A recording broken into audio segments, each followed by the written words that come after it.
As Comox has moved through the years of negotiations, we realize that there are many aspects and elements that contribute to the success of a Comox treaty.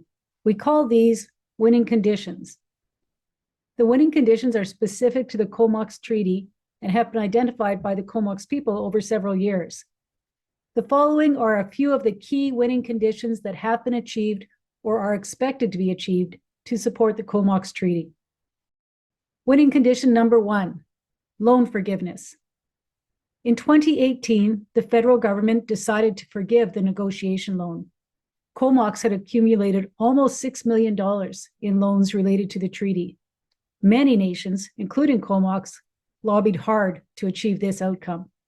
And many Comox people said they would not vote in favor of the treaty if the loan had to be repaid. This winning condition has been achieved and the loan will be forgiven.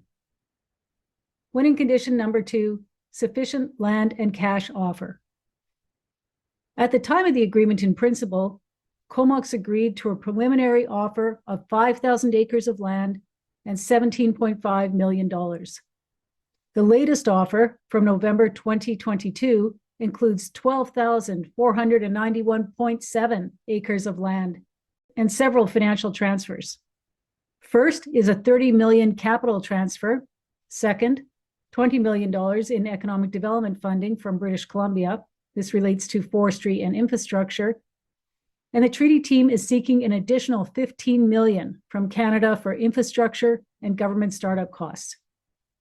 The status of this winning condition is partially achieved.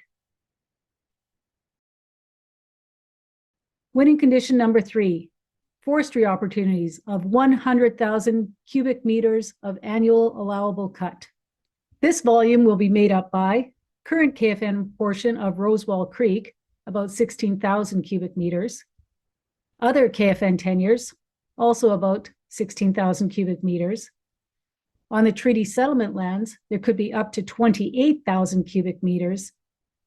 And this winning condition also requires an additional $10 million in cash to purchase tenures, and this has been provided in the latest land and cash offer. This will allow KFN to purchase 50,000 cubic meters of annual allowable cut. The status of this winning condition is achieved. Winning condition number 4. This is all about the fiscal chapter, which relates to government startup costs and approaching own source revenue.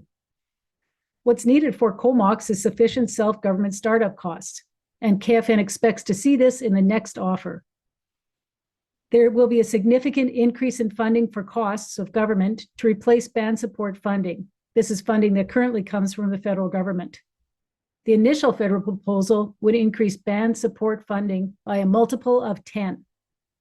Negotiations continue on enhancing other program dollars, such as education, housing, health, infrastructure, and treaty management. This winning condition is partially achieved.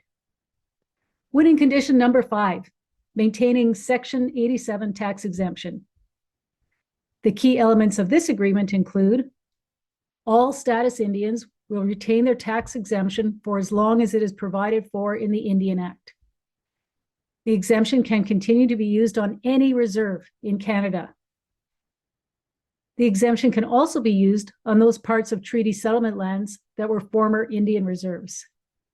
And each First Nation will have direct tax powers that can be exercised at the discretion of the First Nation. An agreement has also been reached on a new property tax model, so Comox members will not have to pay property taxes if they are residing on treaty settlement lands. The status of this winning condition is achieved. Winning condition number 6, water reservation on Comox Lake. KFN is seeking 5,000 cubic decameters of a water reservation from Comox Lake. This amount of water would supply water to approximately 10,000 households. Currently, Comox has secured 2,000 cubic decameters and is working to get the additional 3,000 cubic decameters for an indefinite period. This is in addition to the agreement in principle for water that provides water from the following sources. From the Puntledge River, just over 3,000 cubic decameters. From the Trent River, about 3,300 cubic decameters. From Hart Creek, 1,600 cubic decameters. Oyster River, 3,800 cubic decameters. And from the Salmon River, just over 3,000 cubic decameters. The status of this winning condition is partially achieved. Winning condition number 7, water and sewer, defining a critical path forward. This winning condition speaks to getting water and sewer infrastructure to the Southlands. This is the former Sage Hill site, Royston Woodlot lands, the lands that KFN owns fee simple in the Union Bay area, and District Lot 7. Additional lands could also be added to what's being referred to as the Southlands. The water line will run to Argyle Road, and Comox has secured half of the funding, with the balance of $7.5 million to come from Canada in the next federal offer. For sewer, BC has committed to pay up to $10 million for the sewer line. This winning condition is partially achieved. Winning condition number 8, the resolution of Goose Spit issues.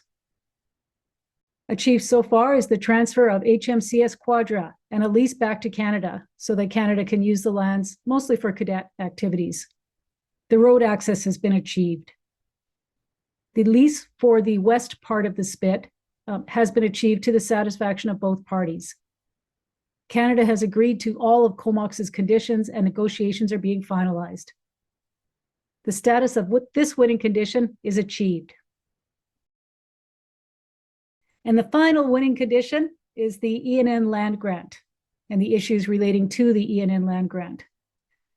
These issues must be addressed to the satisfaction of Comox, and this has been achieved with the language below, and I'll quote it directly from the treaty document. Nothing in this agreement will preclude Comox from pursuing any claims against British Columbia or Canada with respect to the ENN land grant through negotiations in any international forum or in court. The status of this winning condition is achieved. These are the key winning conditions that have been achieved or are expected to be achieved to support the Comox Treaty. Yeah.